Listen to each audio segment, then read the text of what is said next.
sommes dans l'épisode 115.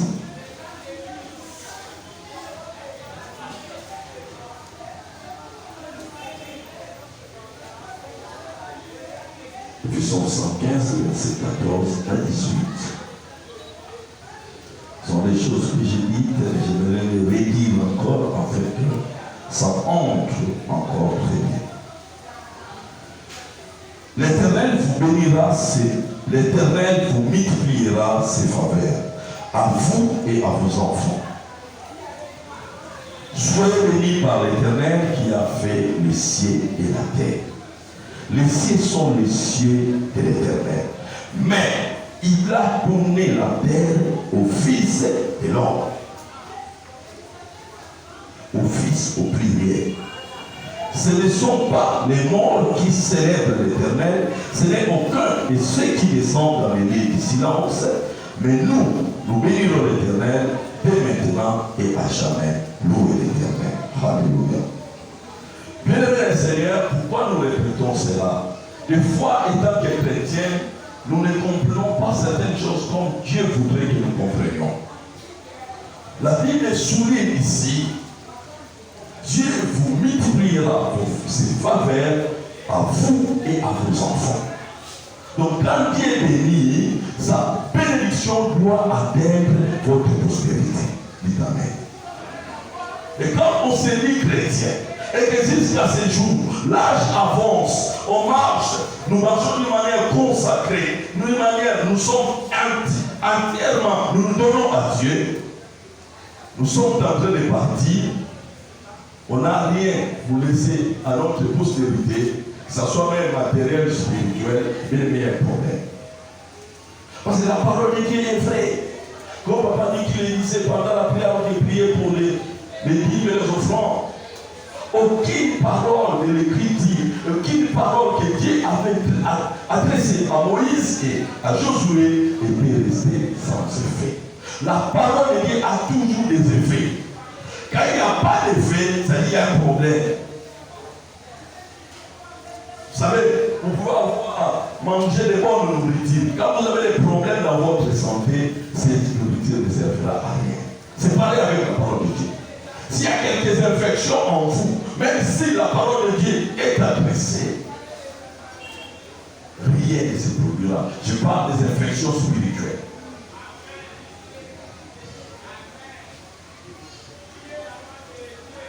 J'ai dit, lorsque nous parlons de celui qui multiplie ses faveurs à ses enfants, c'est qui a la Bible dit, c'est lui qui a créé les cieux et la terre.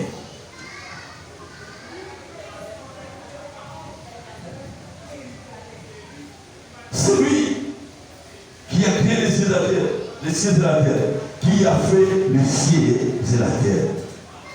En d'autres termes, tout ce que la terre renferme, tout ce que c'est pouvoir, c'est lui qui en est le propriétaire. Et c'est lui qui dirige les événements même sur la terre. Même quand les gens ont l'impression que c'est eux qui commandent, il y a au ciel, il y a un Dieu. Et c'est lui qui fait cesser même la guerre. Alléluia. Il dit, il a fait les cieux et la terre, mais il notifie. Il dit, les cieux ont été créés pour lui. C'est pour lui. Mais la terre, il a donné au Fils des hommes. La terre nous appartient à nous. C'est ainsi qu'il est donné. Quand les faveurs de Dieu ne se manifestent pas dans ta vie, il faut se poser des questions. Ça peut être un problème de temps ou un problème de péché. Parce qu'il y a des choses qui peuvent bloquer ou peuvent tarder les promesses de Dieu. Il y a les péchés ou ces problèmes de tour de Dieu. Parce que Dieu n'est pas régi par notre temps. Nous sommes régis par les temps chronos. Dieu est régi par les temps kairos. Alléluia. Voilà pourquoi il est éternel. Il ne dépend pas des temps des hommes. Un jour pour lui est comme 1000 ans. Donc quand il te promet, il sait lui-même. Même quand tu as l'impression que c'est là, bien aimé, quand tu vis comme Dieu le veut, la grâce de Dieu finira par s'accomplir de ta vie. Alléluia. Et Et Dieu souligne cela. La terre a été donnée au Fils des hommes. Au Fils de l'homme. Nous régnerions au ciel, mais tout ce dont la terre a besoin, c'est pour l'homme ici, pour la terre. C'est la terre. Nous sortirons de ce monde, nous n'amènerons rien. Voilà pourquoi nous devons jouir des richesses que Dieu a mises sur la terre. Tant que tu vis, il y a encore de l'espérance. Ceux qui gardent ou ceux qui résistent dans la vie, j'aime le dire, n'ont pas d'été. Vous savez, quand quelqu'un est dans ce monde, il est déjà un champion. Il est appelé à gagner. Pourquoi? Dès sa naissance, il a vu gagner les gens. Pour qu'il soit conçu, tous ceux qui sont conçus, tous ceux qui sont nés des hommes, sont des champions. Alléluia. Dans ce monde, il n'y a pas, donc peut-être nous sommes là, tous nous sommes, la Bible nous sommes l'assemblée des premiers-nés. Il y a une compétition pour qu'ils naissent. La science explique ça bien. Il y a des milliers de cellules or qui font la course pour atteindre nos vies. La cellule qui était champion, qui a atteint nos vies, c'est toi. Donc tu étais parmi les milliers, alors que toi-même tu ne te connaissais pas. Donc le monde en soi appartient aux champions. Je n'ai pas de goût, je vais te dire alors que tu n'étais pas conscient qu'il y avait réussi une coupe. Je ne sais pas si c'était une course de 100 mètres ou de 500 mètres, mais chacun a été champion. Des milliers de cellules qui se dégagent, qui se libèrent pendant les rapports. Mais une seule cellule atteint nos villes pour former un homme, pour former un fœtus. Et c'est tout. Ce fœtus-là peut être toi et moi. Tous ceux qui étaient restés étaient morts. C'est pour dire, bien aimé, tel que tu as les capacités d'un champion. Tu peux réussir dans la vie. Tu peux réussir.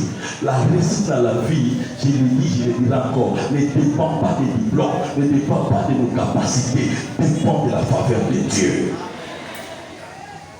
Vous savez, pour vendre, manager certaines histoires, ça ne demande pas. Ça demande pas de faire l'école. Moi j'ai vu, vous savez, Dieu a doté l'homme d'une intelligence extraordinaire. Même les femmes qui n'ont pas étudié, qui n'ont jamais fait de maths d'opération, de maths ceci, quand vous leur donnez à vendre, ils vendent, ils font aussi la monnaie. Ça vient d'où? C'est de Dieu là. C'est pour cela que quand tu ne réussis pas dans ta vie, ce n'est pas le problème de Dieu, c'est ton problème. Oh, mais bloque, on te bloque. Celui qui a foi de Dieu, on ne peut pas les bloquer. Quand on les bloque, ils vont se sentir elles-mêmes bloqués.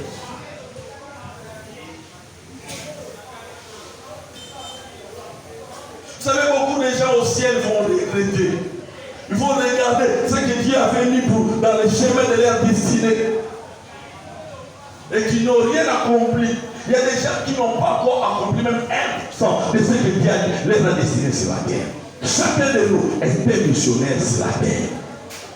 Nous sommes là. Dieu nous veut sur la terre. Dieu nous a sauvés pour que nous avancions son royaume. Nous ne pouvons pas avancer son royaume si nous n'avons rien. Alléluia. Je disais la semaine pendant le séminaire. Dieu ne marche pas avec les zéros. Les gens qui n'ont rien. Je disais même, j'avais un professeur. Quand il posait la question, il te pose la question. Quand il dit aucune idée, il va se fâcher. Il dit, c'est là qu'ils sont que les morts qui n'ont aucune idée. Un homme qui vit doit avoir toujours une idée. On pose une question, aucune idée. Aucune idée, c'est quoi?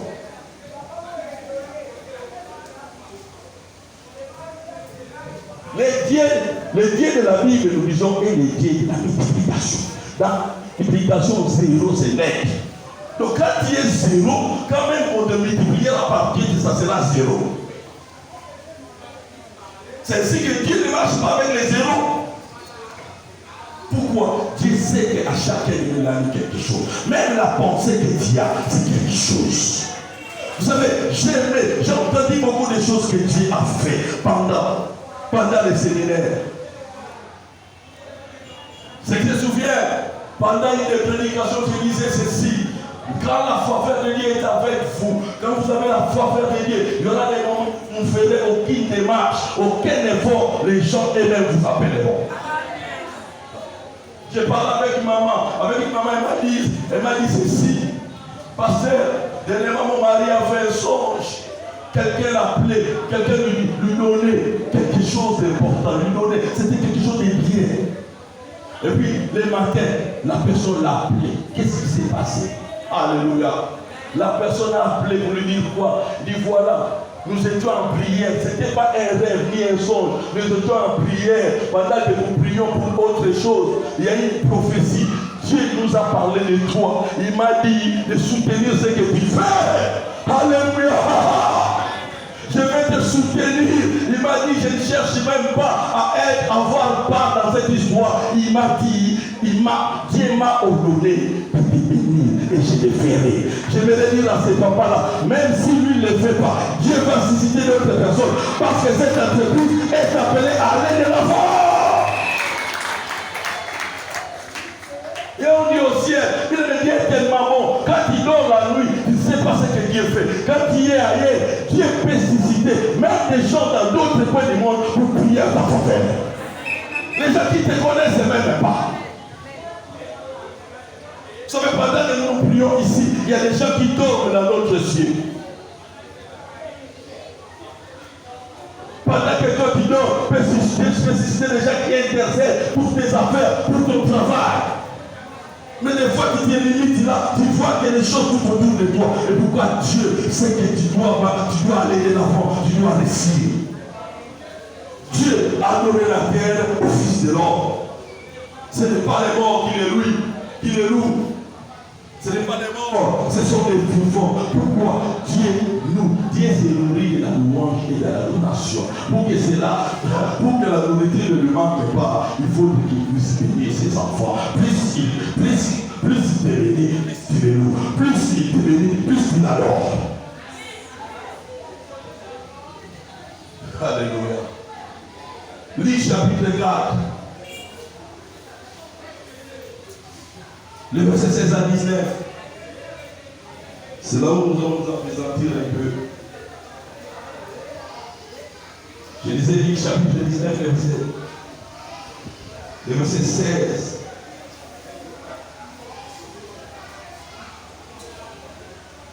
À 19.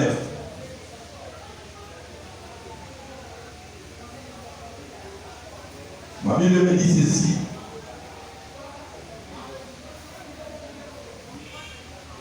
Il s'est rendu à Nazareth où il avait été élevé.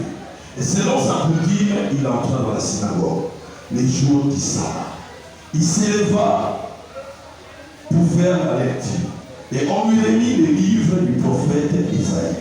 L'ayant déroulé, il trouva l'endroit où il était écrit « L'Esprit du Seigneur est sur moi, parce qu'il m'a envoyé pour annoncer une bonne nouvelle aux pauvres.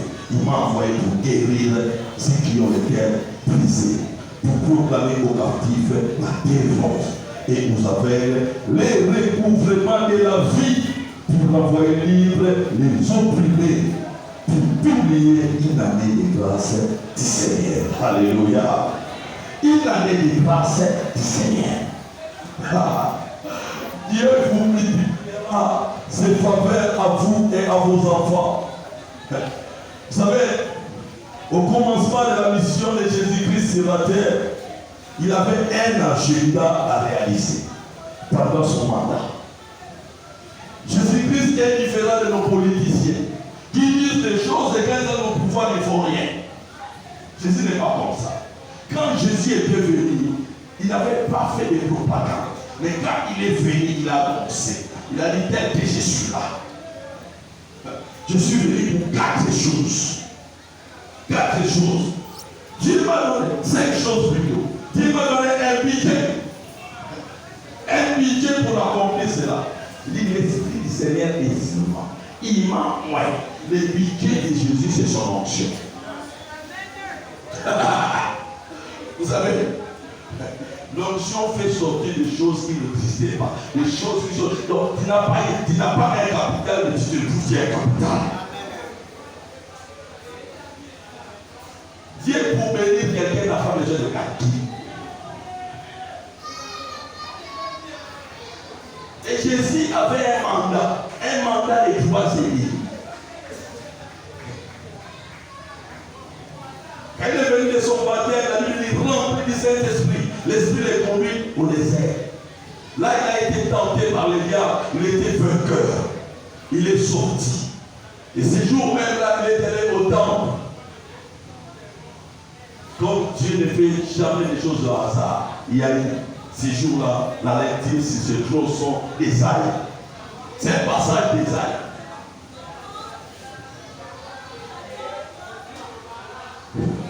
Jésus a commencé à lire. Et c'était ça le programme de son action. Il avait dit, cette parole de l'Église qui vous venez d'attendre, c'est accompli aujourd'hui. Alléluia. Aujourd'hui, la Bible dit, les gens commençaient à les regarder. Avec les gros yeux, les scribes, les pharisiens, qui étaient là, mais ce petit exagère, mais qu'est-ce qu'il raconte encore? J'aimerais te dire, il est venu annoncer une année de face verte. Ma difficulté, ces jours-là, quand vous lisez la suite, beaucoup n'avaient pas cru. Beaucoup étaient là indifférents, ne comprenaient pas ce que Jésus disait. Mais ils voyaient que Jésus exagérait. Je me dis, l'exagération de Dieu est normale parce qu'il a la politique pour accomplir ce dont il t'a donné. C'est ce qu'il veut faire la vie. Il a cette politique. Son budget, c'est l'onction. L'onction du Saint-Esprit. Son onction lui a été donnée premièrement, la Bible dit, pour annoncer la bonne nouvelle. Premièrement. Vous voyez son budget. Son budget, c'était premièrement, pour annoncer la parole de Dieu. Deuxièmement, pour proclamer aux captifs la délivrance. Et troisièmement, non, je dis deuxièmement, pour guérir ceux qui ont les cœurs brisés. Troisièmement, pour proclamer aux captifs la délivrance et aux aveugles le recouvrement de la vie. Vous savez, quelqu'un qui est blessé ne pourra pas faire un bon travail. Quelqu'un qui a un cœur brisé, quelqu'un qui a des soucis, quand vous le mettez même, il fait une affaire, il sera distrait. Même quand il y a l'école, il ne peut pas apparaître. Parce que sa blessure là, la pêche. Comme Jésus-Christ est venu annoncer une année de grâce, il sait qu'avec un cœur blessé, brisé, il ne peut pas aller de l'homme. Il faudrait d'abord qu'il puisse guérir cela. Vous savez pourquoi le diable amène souvent les gens dans les péchés des ex? Parce que c'est un péché. Dès qu'il y a une déception, l'homme est brisé, son cœur est brisé, affecté. Des fois, les gens sont même prêts à se donner la mort parce qu'ils ont connu une déception. Je connais un de nos pasteurs, c'est un pasteur stagiaire. Il devait prêcher un vendredi à la réunion d'intercession. Or, à la veille, sa fiancée avait arrêté avec lui, avait décidé de rompre. Mais ce qui était très dangereux, c'est vendredi-là, la fiancée a question est venue se mettre sur ma défense. Lui va prêcher. Le monsieur ouvre la Bible et commence à pleurer.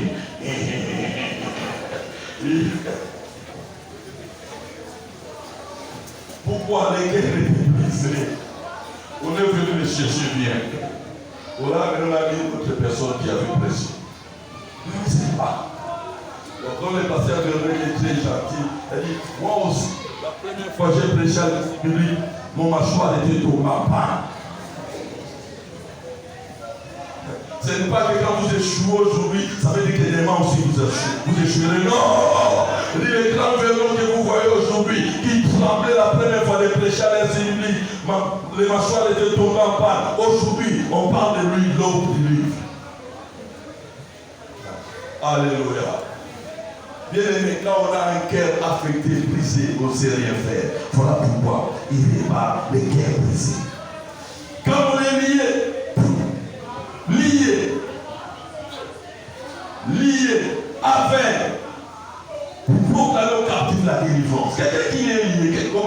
il peut travailler? Comment il peut faire quelque chose? Lui qui est dit, il ne sait même pas pouvoir. Les aveugles ne parlons même pas. Quand on est aveugle, on ne saura pas faire grand chose. On va commencer à tomber à tout moment. On a besoin de soutien de quelqu'un. Un aveugle doit dépendre des autres. Dieu ne voudrait pas que vous soyez dépendants. Alléluia. Dans son budget, il a amené une option pour cela. La quatrième chose, pour renvoyer libre nos opprimés. Donc ceux qui subissent les injustices, ceux qui sont oppressés. Il y a des gens qui sont là, ils mettent leur poids sur vous pour que vous ne voliez pas. J'aimerais vous dire dans les programmes de Jésus, les techniques aussi pour vous. Alléluia. Tu as l'impression que le monde pèse. C'est comme si on t'a fait transporter le monde. Jésus est venu pour toi. Et la dernière chose, pour publier une année de grâce du Seigneur. Donc c'est ça, c'est qui couronne toutes ces choses. Une année de grâce. Voilà pourquoi quand Jésus allait quelque part, quand il a vu cette femme qui avait les deux courbés, Jésus n'avait pas traîné. Alors qu'il était en train de prêcher, cette femme n'avait pas demandé cela, n'avait pas demandé la délivrance. Jésus était là, la femme était là. Jésus a dit, oh, c'était le jour de sabbat. Jésus voulait dire, ce n'est pas les jours qui sont importants, c'est l'homme qui est au-dessus des jours. Nous ne vivons pas pour nous, les jours sont conçus pour nous. Alors qu'il était là en train d'enseigner à cette femme, qui entra avec un dos courbé. Je dis non, mais comment? Moi, je suis venu pour de telles personnes. Amène-moi cette femme. Elle a touché tout. La femme s'est redressée. Nous m'ont dit la main, aujourd'hui c'est le jour du sabbat, mais c'est quoi ça? Non, Dieu s'en fout de vos lois. Il est venu annoncer une année de grâce. La loi condamne les gens. Vous savez, j'ai parlé à une sœur. La Bible n'a pas honte de votre vie. La Bible nous parle de la femme comme Marie de Magdala, auquel Jésus-Christ avait chassé 7 démons. On parle de Rahab, la prostituée. Une femme qui a été prostituée. Mais Jésus-Christ avait changé sa vie. Alléluia. Que ce soit Marie de Magdala, Jésus-Christ avait changé leur vie. Même si les gens vont rester avec l'étiquette, vous connaissez cette femme-là, vous connaissez cet homme-là, c'était l'impliqué, il est ceci, il faut comme ça, il faut comme ça. Jésus-Christ vous a pardonné, c'est pardonné. Ça veut dire, même si les gens vont se rappeler, Rahab la prostituée, mais je vais vous dire, c'est Rahab que la Bible appelle la Rahab la prostituée. Jusqu'au Nouveau Testament, il fait partie de la descendance de Jésus. C'est la grand-mère de Jésus.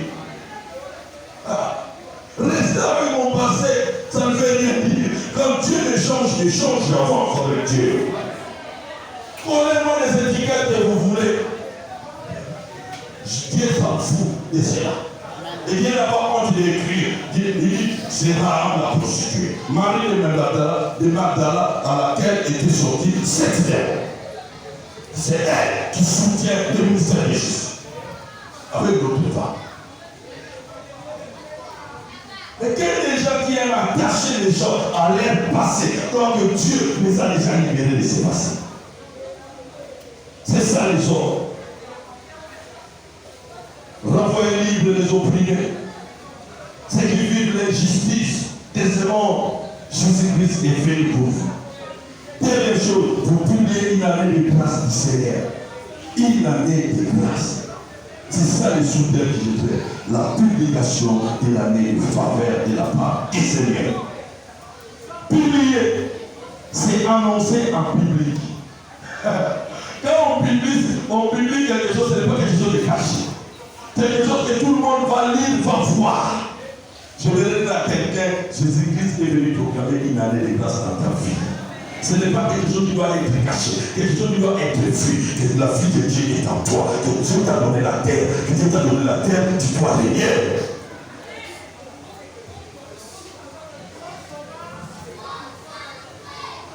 Les résultats seront publiés demain. Quand on dit cela, ce n'est pas quelque chose qu'on doit cacher. C'est aussi faire apparaître un document en public. J'aimerais dire à quelqu'un, une année de faveur n'est pas une année en secret. Ta bénédiction sera visible aux yeux de tous.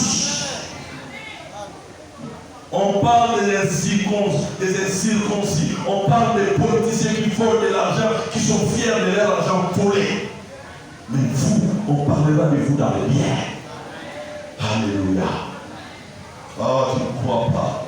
Ton amen ne rassure pas. Mais même si tu ne crois pas, moi je crois. Je crois au programme de Jésus. Je crois au programme de Jésus. Alléluia. Voilà pourquoi même à la croix, après avoir accompli son programme, quand il est arrivé à la croix, avant de rentrer là, il a dit, tout est accompli. Alléluia.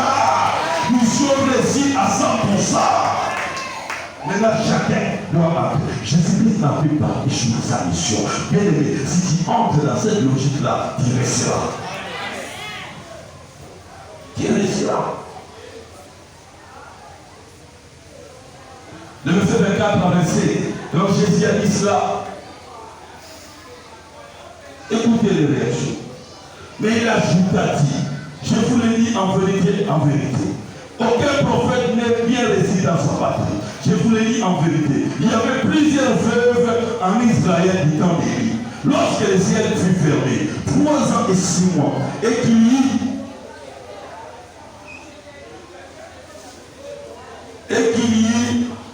une grande famine sur toute la terre. Et cependant, Élie ne fut envoyé vers aucune d'elles, si ce n'est vers une femme veuve à Sarepta, dans le pays de Sidon. Il y avait aussi plusieurs lépreux en Israël, du temps d'Élisée le prophète. Et cependant, aucun d'eux ne fut purifié, si ce n'est Naaman le Syrien. Le problème, ce n'est pas Dieu. Le problème, s'il y a eu plusieurs cas, Jésus n'a visité qu'un seul en Syrie ou à Sarepta à cause de la disposition, de la disponibilité de l'air. Dire un prophète n'est pas reconnu. Quand nous disons la parole de Dieu, vous ne croyez pas, c'est votre problème. Voilà pourquoi j'ai sélectionné. C'est pour dire, Dieu sélectionne des fois ceux qui ont la foi. Ceux qui n'ont pas la foi, lui qui passera à côté. Tu viens à l'église, tu seras comme un figurant. Mais tu ne jugeras pas de meilleure production du pays parce que tu es distrait. Tu ne crois pas à ces choses. Tu ne crois pas ce que les Écritures disent. Vous savez, il y a des gens, eux-mêmes, ils sont convaincus en face du monde, ils sont comme des sauterelles. Comme les espions de Moïse, alors qu'ils étaient partis infiltrer Jéricho, en rentrant, ils ont donné leur rapport. La Bible dit que Josué et Caleb qui étaient positifs, mais tous les restes, eux-mêmes, sans qu'on leur dise, eux-mêmes ils se sont nommés au Dieu de ces fils, de ces géants. Nous étions comme des sauterelles. Ma banque. Il y a des gens eux-mêmes qui limitent leur vie. Alors que Dieu les a dit, je vous ai donné ces terrains, je vous ai donné Jéricho. Ils disent non, Dieu ment. Quand vous arrivez là, vous voyez les gens qui sont là. Bien aimé, ce que Dieu nous donne, ce n'est pas facile à voir. L'avantage que nous avons, Dieu lui-même est avec nous. Pourquoi? Parce que nous avons sa faveur. Mais quand Dieu te dit, peu importe la montagne, que tu démontres que c'est prénable. Alléluia. J'ai fait Dieu, c'est prénable. Avec mes efforts, je ne peux rien. Je m'appuie sur Dieu et je vais prendre cela. C'était ça, Josué et Caleb. Tous les autres,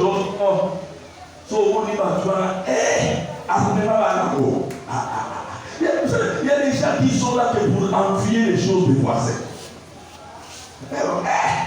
Comment c'est comme ça?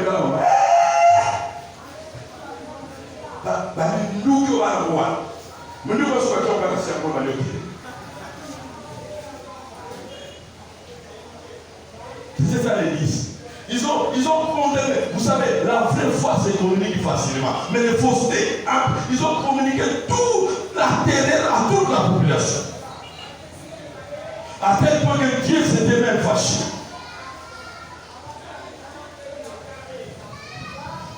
Quand Dieu te dit cette chose est prénable, peu importe ce que tu es, peu importe ce que tu as, prenez ça au nom de Jésus. Mais Et les gens, quand Dieu leur parle, ils commencent à dire, ils commencent à faire des calculs. Ces calculs n'ont rien à voir avec ce que Dieu a dit. Oh non, je n'ai pas de diplôme. Oh non, notre famille, qu'est-ce qu'il y a à faire avec votre famille? Si nous avons raté ça de sa États-Unis. Ce que toi, tu dois comprendre, toi, tu es en alliance avec Dieu. Quand Dieu te dit, ça se fera. Alléluia. C'était ça avec Jephthé. Dieu lui fait grâce. Avec Gédéon plutôt, c'est toi, frère. Oh non. Biso, tu vas dans la calouka. Biso, tu vas dans la canjoum. Dans la chou, dans la bélé. Dans la chou, il y a C. Là, il y a la souka. Vous pensez que quand Dieu est dément, quand Dieu t'appelle Faya Héros, il ne sait pas qui tu es. Il ne connaît pas tes parents, il ne connaît pas votre maison. Non, il s'en fout de ça. Quand il décide de faire quelque chose avec toi, il le fait.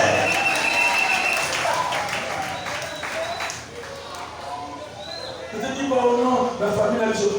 Je n'ai rien à voir avec ma famille. Je fais partie de la famille de Dieu. Je suis sécurité du royaume. Je vis dans le sang de Jésus. Ton sang qui a coulé pour moi. Alléluia. Là où ils ont échoué, moi je réussirai. Vous savez, ma mère peut le témoigner, même mes frères, ils peuvent le dire.